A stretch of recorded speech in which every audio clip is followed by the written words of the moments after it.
Salut mes petites pépites, j'espère que vous allez tous et toutes bien. Bon, aujourd'hui, on va se poser une question. On s'est tous probablement posé au moins une fois. Est-ce que mes bagages vont être un pilier ou un boulet dans mon nouveau recommencement? Et oui, on imagine souvent que quand on recommence sa vie, on va se retrouver devant une page blanche, un nouveau départ, tout beau, tout propre, comme un carnet tout neuf qu'on n'a jamais osé utiliser. On se dit, cette fois, je vais écrire une histoire parfaite. Ouais, enfin, qui recommence vraiment à zéro? On n'a pas une vie Ikea. Tu démontes tout, tu remballes et hop, nouvelle étagère. Spoiler, il manque toujours une vis et le plan n'est jamais très clair. Et oui, on se dit, cette fois, je repars léger. Mais la vérité, c'est qu'on part toujours avec des bagages. Des enfants, un ex, une famille, des échecs, un divorce, un passé, des cicatrices, des peurs. Ah oui, aussi, il y a ce truc-là qu'on appelle la vie. Et n'oublie pas l'abonnement émotionnel illimité au doute. Tu crois vraiment que tu peux y arriver? Merci cerveau, super ambiance. Et oui, du coup, on se demande, est-ce que mes bagages sont un vrai pilier sur lequel je peux me poser, me reposer? Ou est-ce qu'ils vont me faire couler comme une enclume dans le fond d'une piscine? Bon, on va poser les deux visions pour mieux comprendre. Le côté boulet. Alors, parce que oui, parfois ça ressemble à un boulet. Tu veux avancer, mais tu dois gérer les enfants, les devoirs, les crises, les rendez-vous médicaux, le boulot, les factures. Tu veux prendre un risque, mais tu dois penser à la sécurité tout le temps. Et pendant que certains vivent leur best life à Bali, toi tu fais des pâtes à 22h parce que ton gamin ne voulait rien manger avant. Glamour. Ouais. Recommencer sa vie avec des bagages, ça peut être épuisant, oui. Tu doutes beaucoup, tu culpabilises, tu ne peux pas t'empêcher de tout comparer.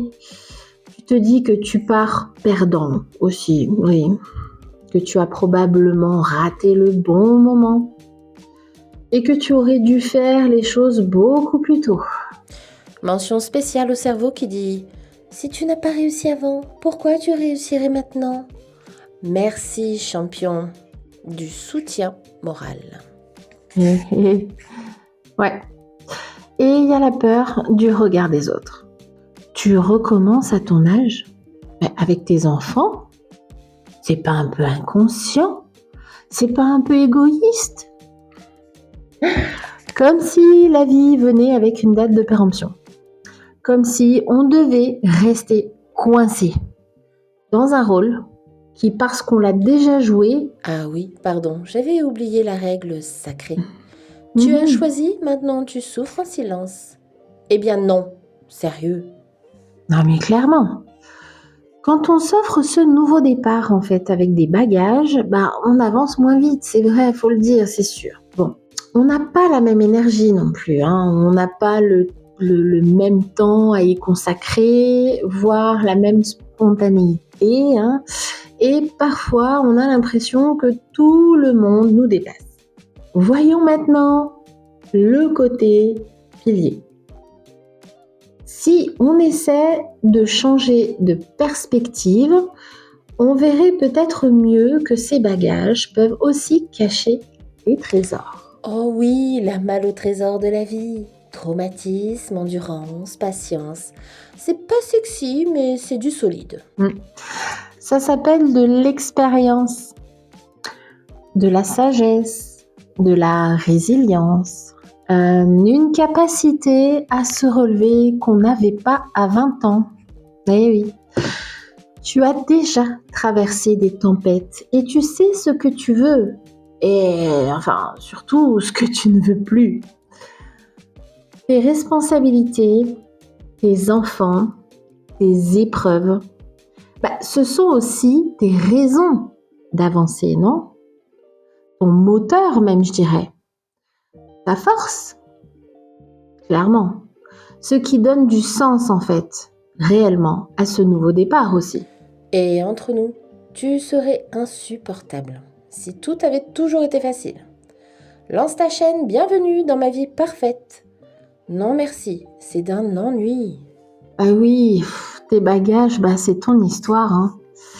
Ce qui te rend humain, ce qui te rend unique, ce qui te rend profond et ce qui crée du lien avec les autres. Personne n'est inspiré par une page blanche. C'est pas pour rien qu'on dit à un auteur qu'il est devant une page blanche, hein. C'est synonyme de il y a rien, il y a du vide. On sait plus. Donc c'est pas pour rien. Alors la vraie question, ce n'est pas est-ce que mes bagages sont des piliers, mais plutôt comment je veux les percevoir. Soit tu utilises ton passé comme excuse, soit comme un carburant. À toi de voir. Et si tu mets des pierres dans tes valises ou dans tes fondations. Du coup, toi, dis-moi, qu'est-ce que tu transportes aujourd'hui dans tes valises? Des regrets? Des responsabilités? Des peurs? Des rêves?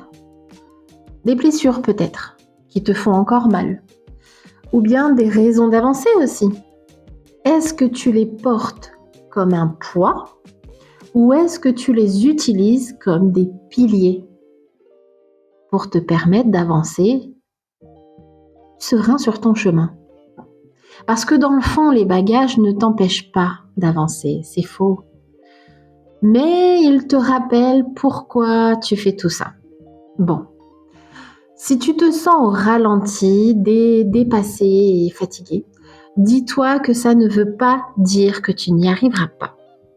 Ça veut juste dire que tu portes beaucoup, mais tu as la force pour continuer. Sinon, tu n'aurais pas envisagé ce nouveau départ. Et franchement, ça mérite une médaille, hein, ou au moins un cookie ou deux. Bon, et surtout, ne vois pas ça comme un handicap, hein. Cela va juste te faire prendre un parcours un peu différent, plus riche, voire t'apporter plus de courage. Du coup, ça fait que tu ne repars pas complètement de zéro, il est vrai. Mais ça vaut 1000 fois plus qu'une page vide. Continue même doucement, même avec plein de valises. Tu es en train de construire quelque chose de solide. Et un jour, tu seras fier de toi. Tu te diras, waouh, putain, mais j'ai réussi quoi! Avec tout ce que je portais, j'ai réussi. Ce sera une grande fierté, crois-moi. Allez, tu vas gérer. Du coup, toi là, raconte-moi en commentaire, c'est quoi ton bagage? Un pilier, un boulet, un peu des deux, peut-être? Bon, il n'y a plus qu'à partager, liker et tout le tintouin. Ciao!